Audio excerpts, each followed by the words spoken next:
നമസ്കാരം. കഴിഞ്ഞ ദിവസം നമ്മളൊരു വീഡിയോ ചെയ്തിരുന്നു. കാഞ്ഞിരപ്പള്ളി അടിസ്ഥാന സൗകര്യമില്ലാത്ത ബസ് സ്റ്റാൻഡ് എന്ന തലക്കെട്ടിൽ. ബസ് സ്റ്റാൻഡിൽ പണിതിരിക്കുന്ന കംഫർട്ട് സ്റ്റേഷനുമായി ബന്ധപ്പെട്ടാണ് ആ വാർത്ത ചെയ്തത്. യാതൊരുവിധ അടിസ്ഥാന സൗകര്യങ്ങളും ഇല്ലാതെ ജനങ്ങൾ വളരെയധികം ബുദ്ധിമുട്ടുന്ന ഒരു സ്റ്റാൻഡാണ് കാഞ്ഞിരപ്പള്ളി ബസ് സ്റ്റാൻഡ്. അപ്പോൾ അതെന്താണ് സംഭവിച്ചതിനെക്കുറിച്ചും അതിനെന്താണ് പാടിച്ച പറ്റിയത് എന്തുകൊണ്ടാണെന്നതിനെക്കുറിച്ചും വളരെ വിശദമായി അന്നത്തെ ഗ്രാമപഞ്ചായത്ത് പ്രസിഡൻ്റായിരുന്ന സഖാവ് KR തങ്കപ്പൻ വിശദീകരിക്കുന്നു.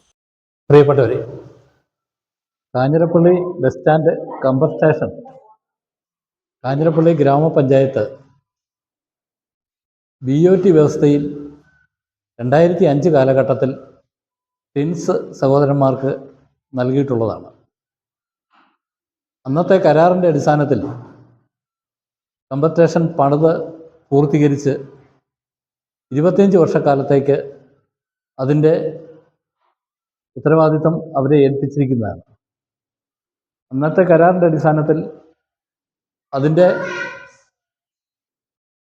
ഈ കാലയളവിൽ ഉണ്ടായിട്ടുള്ള എല്ലാ കുറവുകളും പരിഹരിച്ച് മുന്നോട്ട് കൊണ്ടുപോവുക എന്നുള്ളതാണ് കരാർ വ്യവസ്ഥ. അങ്ങനെയാണ് ടിൻസ് സഹോദരന്മാർ ആ കമ്പർ സ്റ്റേഷൻ എടുത്ത് ഇപ്പോഴും അവരുടെ കൈവശമാണ്. അവരാണ് അതിൻ്റെ പ്രവർത്തനങ്ങൾക്ക് നേതൃത്വം കൊടുത്തു വരുന്നത്. എന്നാൽ ഇപ്പോൾ ഈ കമ്പർ സ്റ്റേഷനുമായി ബന്ധപ്പെട്ട നിലവിലുള്ള പ്രശ്നം എന്താണെന്ന് ചോദിച്ചാൽ, അവിടെ മഴക്കാലമായാൽ ബസ് സ്റ്റാൻഡ് വലിയ ഉറവകൾ ഉണ്ടാകുന്നൊരു സ്ഥലമാണ്. കാരണം ഉയർന്ന തിട്ടപ്പുറം വെട്ടിയിടിച്ച് നിരപ്പാക്കിയാണ് അന്നത്തെ ബസ് സ്റ്റാൻഡ് പണിയുന്നത്. കമ്പർ സ്റ്റേഷനും അതിനോടനുബന്ധമായി ഈ പറഞ്ഞ കാലാവധിക്ക് ശേഷം പണി കഴിപ്പിച്ചിട്ടുള്ളതാണ്. മഴക്കാലമായാൽ നല്ല ഉറവയാണ്. ഉറവയായി കഴിഞ്ഞാൽ ടോയ്ലറ്റിൻ്റെ ടാങ്കിൽ നിന്നും മലിനജലം ഒഴുകി ബസ് സ്റ്റാൻഡ് മുഴുവൻ എത്തുന്ന ഒരു സ്ഥിതിയുണ്ട്. ഇത് സംബന്ധിച്ച് ആളുകൾക്കിടയിലും വലിയ പരാതികൾ നിലനിൽക്കുന്നുണ്ട്. ദുർഗന്ധം ഒക്കെ ഉള്ള ചില സന്ദർഭങ്ങൾ ഉണ്ടായിട്ടുണ്ട്. ആളുകളെ സംബന്ധിച്ച് വലിയ ബുദ്ധിമുട്ടുണ്ടാകുന്ന തരത്തിലാണ് ആ മലിനജലം ഒഴുകി ബസ് സ്റ്റാൻഡിൽ എത്തുന്നത്. ഇത് സംബന്ധിച്ച് പരിഹരിക്കുന്നതിന് വേണ്ടി ഒട്ടേറെ ചർച്ചകൾ നടന്നിട്ടുണ്ട് ഞങ്ങളുടെ ഭരണസമിതി കാലഘട്ടത്തിൽ തന്നെ. അങ്ങനെ ഞങ്ങൾ വളരെ വിദഗ്ധമായി ഈ കാര്യങ്ങൾ പരിശോധന നടത്തി ഇതിന് പരിഹാരം കണ്ടെത്തുന്നതിന് വേണ്ടിയാണ് അവിടെ ആധുനിക സാങ്കേതിക വിദ്യ ഉപയോഗിച്ചുകൊണ്ടുള്ള ഒരു ട്രീറ്റ്മെൻറ്റ് പ്ലാന്റ് പണിയുന്നതിന് വേണ്ടി തീരുമാനിച്ചിരിക്കുന്നു. ട്രീറ്റ്മെൻറ്റ് പ്ലാന്റ് കൊണ്ട് ഉദ്ദേശിക്കുന്നത് അവിടെ ഒഴുകി എത്താൻ സാധ്യതയുള്ള മലിനജലം ടാങ്കിൽ നിന്ന് തന്നെ അവിടെ ട്രീറ്റ് ചെയ്ത് മറ്റൊരു സ്ഥലത്തേക്ക് കുഴി അല്ലെങ്കിൽ ടാങ്ക് നിർമ്മിച്ച് അവിടെ സംഭരിക്കുക എന്നുള്ളതാണ് അതിൻ്റെ ഉദ്ദേശം.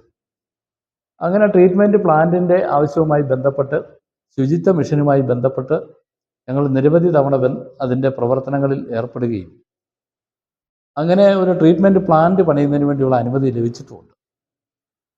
അനുമതി ലഭിച്ചതിന് ശേഷം അത് ഒട്ടേറെ സാങ്കേതിക പ്രശ്നങ്ങളുണ്ടായിരുന്നു. ആ സന്ദർഭത്തിൽ ഈ ട്രീറ്റ്മെൻറ്റ് പ്ലാന്റുമായി ബന്ധപ്പെട്ട അതിൻ്റെ നിർമ്മാണ പ്രവർത്തനം മുന്നോട്ട് പോകുന്നതിന് അതെല്ലാം പരിഹരിച്ച് ഇപ്പോൾ ഏതാണ്ട് ട്രീറ്റ്മെൻറ്റ് പ്ലാന്റിന് ഫണ്ട് അനുവദിച്ചിട്ടുണ്ട് ശുചിത്വ മിഷൻ. അതിന് സാങ്കേതിക അനുമതിയും ലഭിച്ചിട്ടുണ്ട്. ഇനി അതിൻ്റെ നിർമ്മാണ ഘട്ടത്തിലേക്ക് വരുന്നതിന് വേണ്ടി ടെൻഡർ നടപടി ആരംഭിച്ചിട്ടുണ്ട്. അവിടെ ഒഴുകി എത്തുന്ന മലിനജലം ടാങ്കിൽ നിന്ന് തന്നെ അവിടെ സംഭരിച്ച് ട്രീറ്റ് ചെയ്ത് മറ്റൊരു സ്ഥലത്തേക്ക് വെള്ളം സംഭരിക്കുന്നതിന് വേണ്ടിയാണ് ഈ ട്രീറ്റ്മെൻറ്റ് പ്ലാന്റ് കൊണ്ട് ഉദ്ദേശിക്കുന്നത്. നല്ല പണച്ചെലവുള്ള ഒരു ട്രീറ്റ്മെൻറ്റ് പ്ലാന്റാണ് അവിടെ സ്ഥാപിക്കാൻ പോകുന്നത്.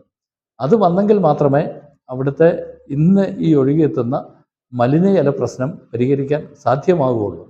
നമ്മൾ ഒട്ടേറെ തവണ ഈ കാര്യങ്ങളെ സംബന്ധിച്ചൊക്കെ ചർച്ച നടത്തിയിട്ടും ഇതിൻ്റെ ഒരു പരിഹാരം കണ്ടെത്താൻ കഴിഞ്ഞിട്ടില്ല. കാരണം മഴക്കാലമായാൽ അവിടെ ഉറവ ഓവർഫ്ലോ ആയി വന്ന് ഒഴുകിയെത്തുന്ന ഒരു സ്ഥിതിയിലേക്കാണ് കാര്യങ്ങൾ. ടാങ്ക് നിറയുന്നു ഈ മഴക്കാലം ആകുന്ന സന്ദർഭത്തിൽ എന്നുള്ളത് കൊണ്ട് തന്നെ ടോയ്ലറ്റ് കരാറുകാരൻ ആ സന്ദർഭത്തിൽ ഈ ടോയ്ലറ്റ് അടച്ചിടുന്നു എന്നുള്ളത് കൊണ്ട് തന്നെ ആളുകൾക്ക് വലിയേറെ ബുദ്ധിമുട്ടുണ്ടാകുന്നുണ്ട്. എന്തായാലും ട്രീറ്റ്മെൻറ്റ് പ്ലാന്റിൻ്റെ വരവോടുകൂടി തന്നെ ഈ പ്രശ്നം പരിഹരിക്കുന്നതിന് വേണ്ടി ഞങ്ങളുടെ ഭരണസമിതി കാലഘട്ടത്തിൽ ഞങ്ങൾ എടുത്തിട്ടുള്ള ഒരു തീരുമാനം എന്ന നിലയിൽ ഇപ്പോഴത് നടപ്പിലാകുന്ന ഘട്ടത്തിലേക്ക് എത്തിച്ചേർന്നിട്ടുണ്ട്. അതിലൂടെ ഈ പ്രശ്നം പരിഹരിക്കും എന്നാണ് നമ്മുടെ ഇപ്പോൾ വരെയുള്ള ആ പ്രവർത്തനങ്ങളെ സംബന്ധിച്ച് വിലയിരുത്തലിൽ നിന്ന് നമുക്ക് മനസ്സിലാക്കാൻ കഴിഞ്ഞിട്ടുള്ളത്. അതേ നമുക്ക് എല്ലാവർക്കും കൂടി ചേർന്ന്, പഴയ ഭരണസമിതി ആയാലും പുതിയ ഭരണസമിതി അംഗങ്ങളായാലും എല്ലാവരും കൂടെ ചേർന്നുകൊണ്ട് ആ പ്രശ്നം പരിഹരിച്ചെങ്കിൽ മാത്രമേ നമുക്ക് ജനങ്ങൾക്ക് ബുദ്ധിമുട്ടില്ലാതെ നമ്മുടെ ടോയ്ലറ്റിൻ്റെ പ്രവർത്തനം കാഞ്ഞിരപ്പള്ളി കമ്പർ സ്റ്റേഷനുമായി ബന്ധപ്പെട്ട് ബസ് സ്റ്റാൻഡിലെ ആ പ്രശ്നം പരിഹരിക്കാൻ സാധ്യമാകുകയുള്ളൂ. അത് പുതിയ ഭരണസമിതിക്കാരും ഭരണസമിതിയിലുള്ള ചില ആളുകളും ഒക്കെ ഇപ്പോഴത്തെ കമ്മിറ്റിയിൽ ഉണ്ട് എന്നുള്ളതുകൊണ്ട് തന്നെ അവരെല്ലാം കൂട്ടായി ആലോചിച്ച് ആ പ്രശ്നം പരിഹരിക്കുന്നതിന് വേണ്ടിയുള്ള നല്ല ചില സമീപനങ്ങൾ സ്വീകരിക്കേണ്ടതായിട്ടുണ്ട്. അതങ്ങനെ തന്നെ മുന്നോട്ട് പോകും എന്നാണ് ആ കാര്യത്തെ സംബന്ധിച്ച് മുൻ പഞ്ചായത്ത് പ്രസിഡന്റ് എന്ന നിലയിൽ എനിക്ക് ആ കാര്യം സംബന്ധിച്ച് നാട്ടിലെ ജനങ്ങളോട് പറയാനുള്ള കാര്യം.